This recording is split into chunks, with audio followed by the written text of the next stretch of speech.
Friends, આજે હું share કરીશ તમારી સાથે ઇન્સ્ટન્ટ સેવ ખમણી બનાવવાની રેસીપી. દાળ પલાળવાની ઝંઝટ વગર આપણે ઇન્સ્ટન્ટ સેવ ખમણી બનાવીશું. તો અહીંયા આગળ 1 કપ આપણે બેસન લઈ લઈશું. તો અહીંયા ચારીને મેં બેસન લઈ લીધું છે અને 1/4 કપ રવો એડ કરીશું. તો કોઈ પણ રવો લઈ શકો છો, ઝીણો કે મોટો. હવે અડધી ચમચી લીંબુના ફૂલ એડ કરીશું. આપણે 2 ચમચી ખાંડ એડ કરીશું, જેથી ખાટો મીઠો સ્વાદ આવશે અંદર સેવ ખમણીમાં. સ્વાદ પ્રમાણે મીઠું એડ કરીશું. તો અહીંયા 1.5 ટેબલ સ્પૂન મીઠું એડ કર્યું છે. આપણે ચપટી હળદર એડ કરી દઈશું. અડધી ચમચી આદુની પેસ્ટ એડ કરીશું. 2 ચમચી તીખાસ પ્રમાણે લીલા મરચાંની પેસ્ટ લઈશું. હવે થોડું પાણી એડ કરીશું અને મિક્સ કરી લઈશું બધું સરસ એવું.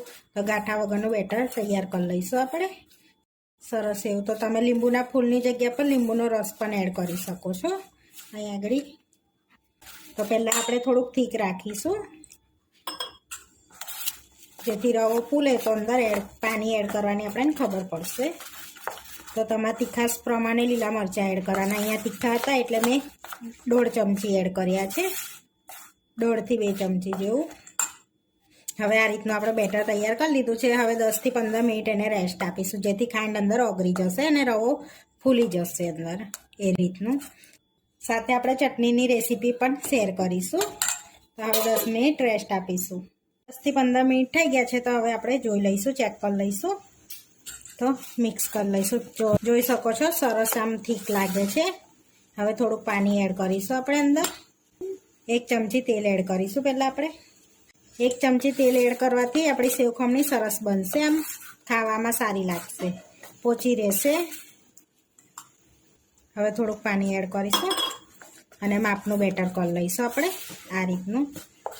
આપણું બેટર રેડી છે. આ રીતનું જ રાખવાનું છે, બહુ પતલું નથી રાખવાનું.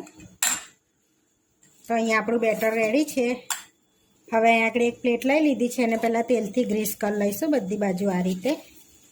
તો આપણે ગ્રીસ કરી લીધી છે બધી બાજુથી. હવે આપણે એની અંદર અડધી ચમચી ચીનો એડ કરીશું. એને એક્ટિવ કરવા થોડુંક પાણી એડ કરીશું. તમે એની જગ્યા પર સોડા પણ લઈ શકો છો. તો સરસ એવું આપણે મિક્સ કરી લેવાનું છે આ રીતે. તો સરસ ફ્લફી બેટર તૈયાર થઈ જશે આપણું.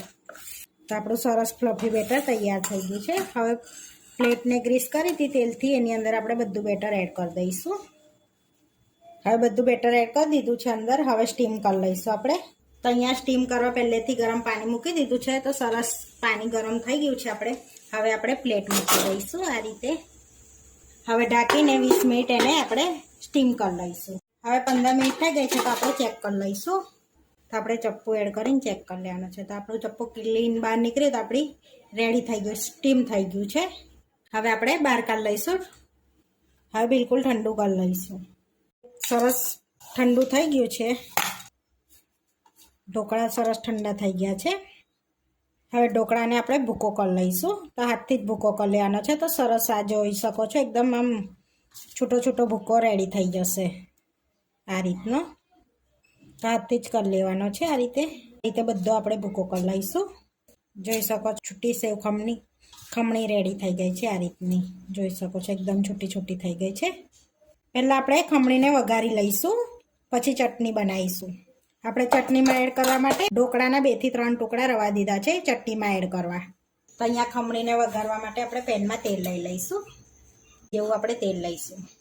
હવે તેલને આપણે ગરમ થવા દઈશું. હવે તેલ ગરમ થઈ ગયું છે. થોડીક રાઈ એડ કરીશું. હવે રાઈને તતડવા દઈશું આપણે. હવે રાઈ તતડી ગઈ છે. થોડી હિંગ એડ કરીશું. હવે ગોલ સમારેલા લીલા મરચાં કરી લીમડો એડ કરીશું અને 2 ચમચી કાજુના ટુકડા એડ કરીશું. હવે શેકી લઈશું પહેલાં આને આપણે આ રીતે. હવે શેકાઈ ગયું છે. તો આપણે 3 ચમચી જેવું પાણી એડ કરી દેવાનું છે. હવે 1 ચમચી જેવી ખાંડ એડ કરીશું. થોડું મીઠું એડ કરીશું પાણીના ભાગનું અને મિક્સ કરી લઈશું પહેલાં આપણે. હવે 1 મિનિટ સુધીને આપણે ચલાવીશું આ રીતે. હવે એડ કરી લઈશું ખમણેલું આ રીતે. અને એકદમ ગેસ ધીરો રાખીને એને સરસ મિક્સ કરી લેવાનું છે આપણે. બધું મિક્સ થઈ જાય, ભળી જાય એકબીજાને એ રીતનું આ રીતે સરસ. હવે બધું સરસ આપણે મિક્સ કરી લીધું છે.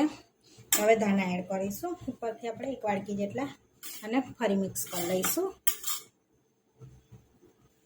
તો હવે આપણે ઇન્સ્ટન્ટ સેવ ખમણી રેડી થઈ ગઈ છે.